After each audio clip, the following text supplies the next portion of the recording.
Mi'a maanguddoo buleessa tokko yoo gidirsu kan agarsiisu viidiyoon tokko miidiyaa hawaasaa walgayeeti jira. Maanguddoon kun nama bulee horaa ta'uu himata. Meeshaa waraanaa fidi ati shanidha jechuun hiraarsu poolisoonni sunneen qawwee itti qabuudhaan doorsisu. Dhimma poolisoota Oromiyaa maanguddoota kana hiraarsaa jiranii irratti bulchaa godina Gujii Lixaa obbo Abarraa Bunoo dubbifnee jirra. Guyyoo Waariyoo guutuu gabaasa kana qindeessee jira. Masaara eessa gootee midafi?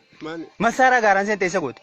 Qaamoleen nageenya uffata poolisii Oromiyaa uffatan marsaniir dhaabbatu shane jedhaniin itti dhaadatu meeshaa bosonaan seensuun fid jedhanii sossodaachisu gaafi gaafatamuu jiruuf inni akkuma qubiin qabni dubbata rasaasi tiroopsii jees jechuun itti roorreessu bakki itti saraasa osoo hin taane iddoman jireenya ta'u viidiyoon agarsiisa viidiyoo daqiiqa 2:38 tanaan shane yaayyuu dadhabdee himu waan si gaafani jechuun baay'isanii daraaru gandi guutuu gaafadhaa yoo annam rakkoo qabte rasaas tokko naamura jechuun waaqaadha akkuma viidiyoo irra mul'atu namni kun jiraata godin Gujii Lixaa magaal bulee hora ta'uu dubbata qaamoleen uffata poolisii Oromiyaa uffatan kunis deddeebiin maatii isa bulee hora qubatan maqaa dha'uun itti roorreessu maqaan kenni jedhanii gaafatu guyyaa lakki jechuun deebiqeen adhamanii jala diigamsunii miti jechuun mirkan taanii gaafatu viidiyoon namoota daawwatan kamiifu dhiibba mirga namooma ta'uun siima min qabdu garuu namni kun ijjeefamuuf jiraatu baata goduun tun qophoofte waan qulqulleeffan tokkollee hin qaamne qaamnis darara turelleen uffata poolisii Oromiyaa uffachuu malee eenyufa akka taawwanni beekam tokkolleen hin jirtu garuu dubbiin tun dubbii joo miidiyaa hawaasa ta'uun jabeessanii dhiibba mirga namoomaatiif mootummaa qeequu jiru namni kun jiraata godin Gujii Lixaa magaal bulee hora ta'uu dubbata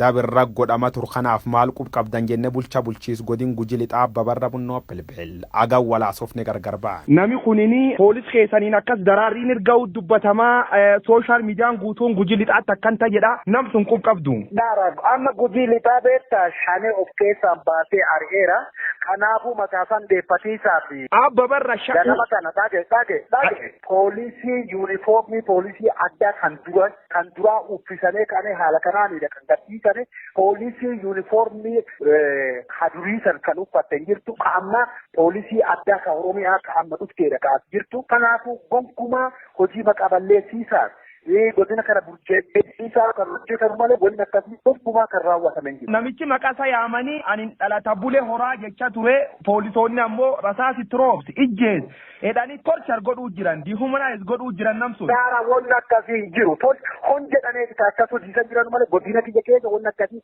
guyyaadhaa kalees dangeddada wanni akkasii tokkollee jiru. Sooshaal miidiyaa gubbaatti argame bal'inaan mari'atamuu jira fuuli poolisii tokko in mul'ata poolisiin sun yoo poolis keessan ta'e argame dhiibba mirga namooma hagamma sanirra ka'uuf itti gaafatan fudhachuuf qophiisan. Poolisiin akkas yoo raawwattee jiraatu poolisii ta'e monani kamiyyuu seera jala jira olaantummaan seeraan kabajama nama kamiyyuu siyaas kaleensii asitti dhaame ol kaafatiisaa fi wanna hon jedhanii hojjetan malee godina kiyya keessa wanna akkasii jiru. Abarraa maqballeessi jettan waan hoomi sanirra kacuuf maqballeessiitiin dabruu jirtan gabaasa mineessi maqballeessi jettanii guutuma diklaayin gootan Gujii keessan nami duuni dhamuun irra deebiin koommatamuu jirtan kan keessa tokkollee akka balleessaatti hin fudhattanisan. Baalaansi godhuu qaba ta'ee dhufee laalee dama tokko qofaan dipendensi ta'e indipendensii muti dhufee gaafa neellaabe qorqo qaama shanee kan socho'u waa isaan raawwatan uummata keenya waa isaan tolchan waan tokko ton gabaasii callisee ta'e miseensota shaneetiif shanee qofa gaafatee qa'ee haaloo jedhamu. Shanee uummata irra dhowwuuf itti gaafatamu haa qabdanii san malee uummataa miti uummati nageenyi uummatan eegamne godin kan kee duddu daawwaat dhiibba dhaqqabdu uummati himacha ture amnesty gabaasa ture balleessa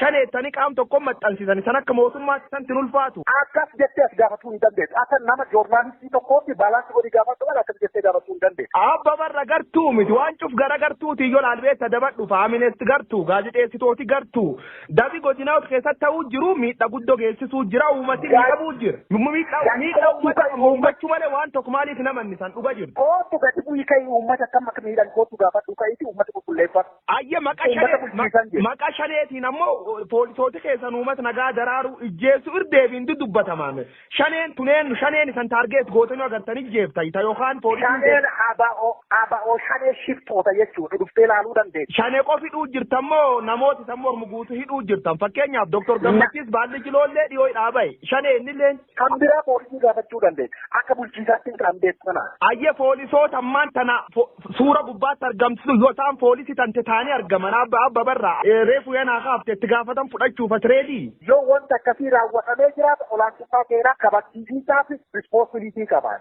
akka bulchaa tokkooti. Sinna qabu deddeemma. Itti tokko naa kenna yoo gandi kun waan tokko keessa jira jedhan itti